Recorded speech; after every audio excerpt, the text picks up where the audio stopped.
Welcome to HortTube. My name is Jim Putnam. In this video, we're going to talk about cutting back grasses and grass-like plants. Here we are in the beginning of February, and a lot of our beautiful ornamental grasses, which we've probably kept up in the garden through the winter, like this white cloud mullenbergia, we want to get them cut down before the new growth starts to emerge in the bottom of them. These actually already have some new growth coming up in them already. These are warm season ornamental grasses. Most of the growth they put on is during the late spring and through the summertime, and then they brown out like this in the wintertime, leave up these beautiful seed heads from the year before, and they look great in the winter garden as well. But again, need to get them cut back before that new growth emerges, otherwise you're cutting back new growth for this year. There are a lot of grass-like plants that we call grasses, like liriope, mondo grass, Carexes. We'll take a look at some of those in a minute. Those aren't technically grasses, but they're grass-like plants, and most of those are evergreen, and we'll make decisions on those whether or not we're going to cut them back. But these warm season ornamental grasses, definitely, we want to cut them back.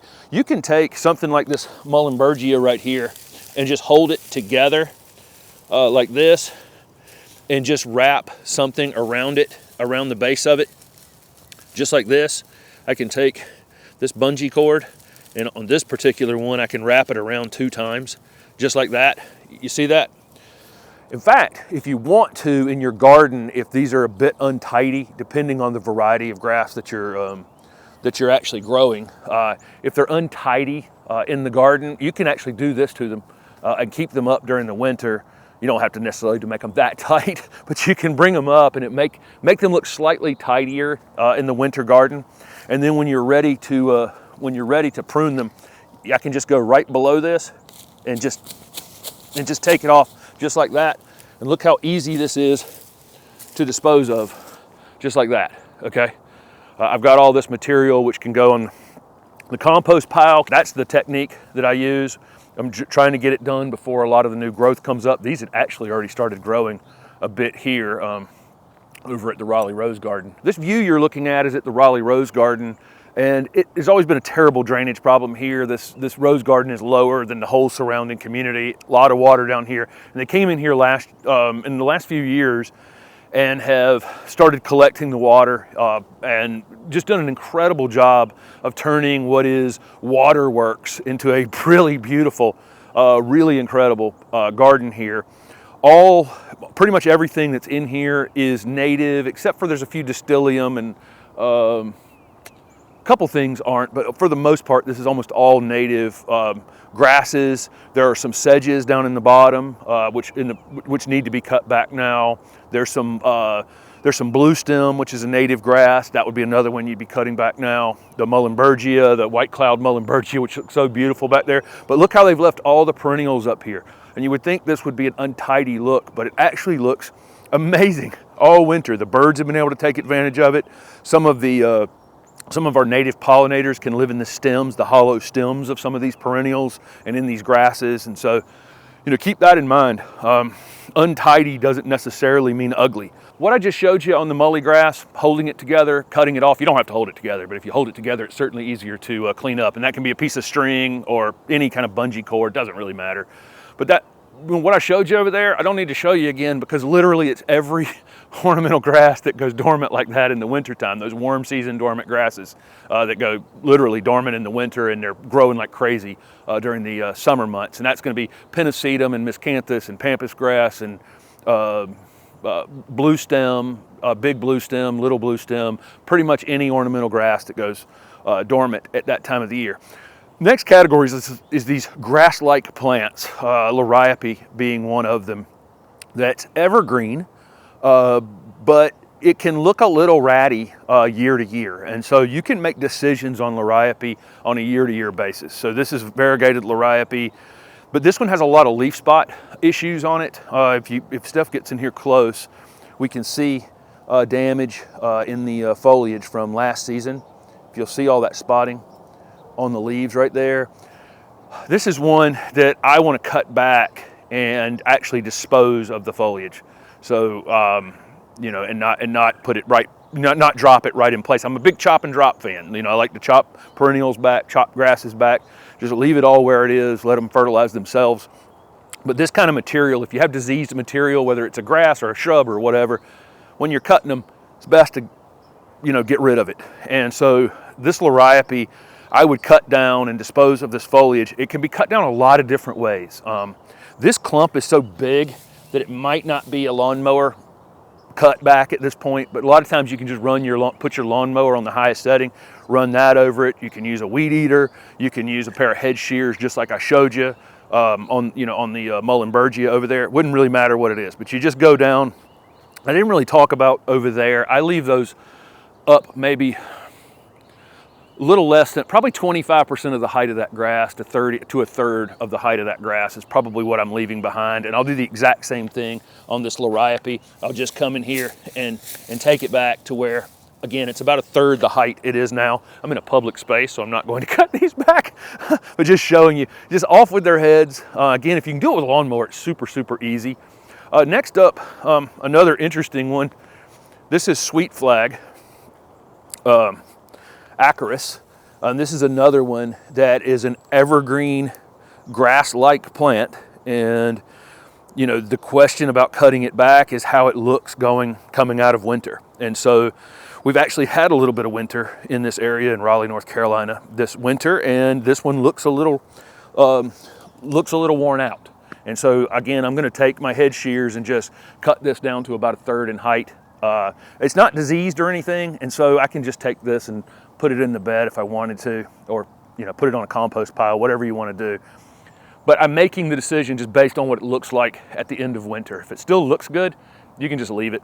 That first liriope I showed you is Liriope muscari, and it's a clumping liriope, and it's growing along the edge of the sidewalks over there. This is Liriope spicata, which is the spreading liriope. This is one you wouldn't want in your garden, period. But if you do have it, again, it's the same exact decision you're making on any one of these evergreen grasses is how does it look right now? This looks pretty rough to me, just from cold and then also from some leaf spot disease. So again, I just run the mower over this or a weed eater or whatever and clean it up and dispose of it. There's also some mondo grass here, and the upright mondo is another one you can make the same decision on. How does it look? If it looks bad, you can just cut it back. Dwarf mondo is a little bit harder to cut back, so I'd probably just leave it regardless. It typically will fill in and look pretty good later, but the regular upright mondo, we've got black mondo at the house, green, it doesn't matter. If it looks bad, you can cut it back.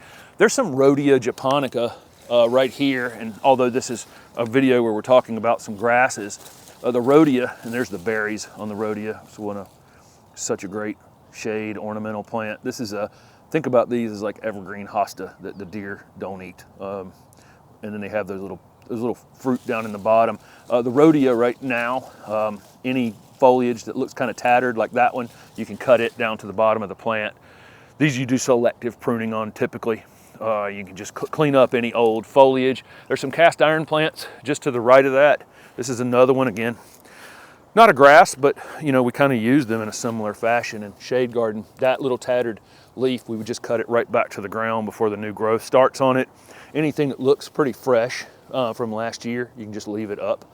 Or you can make the decision just to cut the whole group down and just kind of let it reset this following spring and summer.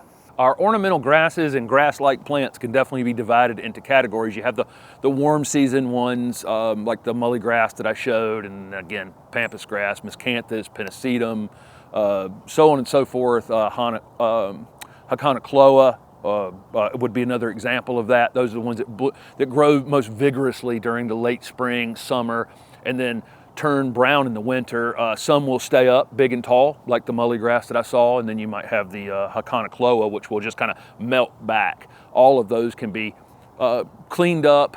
You know, you can do this in the late fall if you want to, after they've died back, but again, I like to leave them as structure in the landscape. I think they're beautiful. I think we saw that back there, especially with that white mully grass.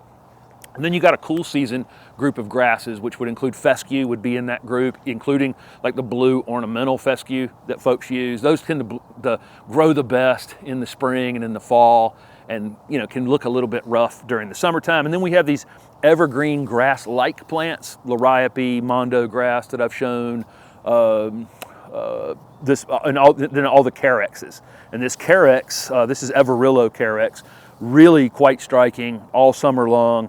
These are zone 5 to 9 hardy, and in the southern areas, they stay very nicely evergreen and typically look pretty good even during late winter. And you can make the decision again on all of these evergreen grass-like plants. Do they need to be cut back? You know, I cut them back if they look rough. I don't if they don't need it. These look a little rougher this particular winter because, again, we've had some real winter. Actually, underneath, the foliage looks fantastic, some of the late season foliage. But again, they don't look as good as I'd like them to look. And so I can hold this upright and and tie it together to cut it back. This is a pretty big specimen. I can do it that way, or with some sort of little clumping grass like this, I can just pretty easily just go in a circle around it just like that and then take its head off. Pretty easy to do this one without having any additional work, but right there, that looks pretty good, and I'm getting it before the new growth starts to come out on it.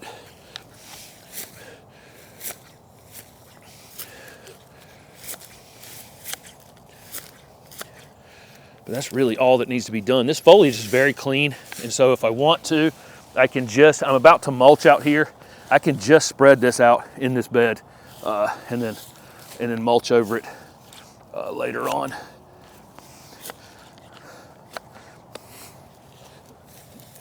Just like that. But that looks pretty good. But that's the thought process. Any of these evergreen things, cut them or don't cut them just based on how they look.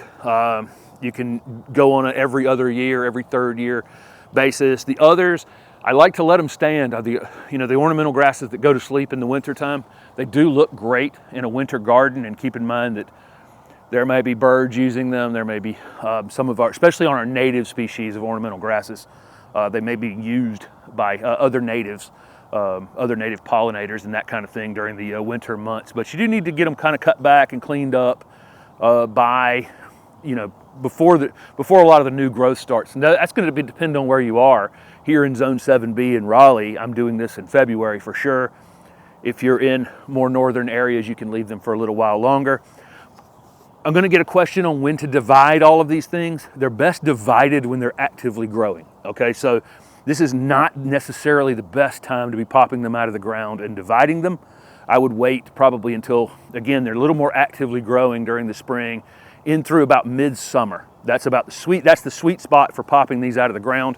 What you'll see on a lot of ornamental grasses and grass-like plants is that the middle will die out on them eventually. And so you can take a plant that's the middle has kind of died out on, you can pop it out of the ground, divide the outer edges that are actively still growing, and then plant one of those back in that spot to rejuvenate it. And then you've got some additional pieces you can use in other places. But easily dividable, but I wouldn't do it while they're still dormant. So thank you guys for watching and following along with the channel. Lots of pruning videos in the upcoming weeks. Thanks for watching.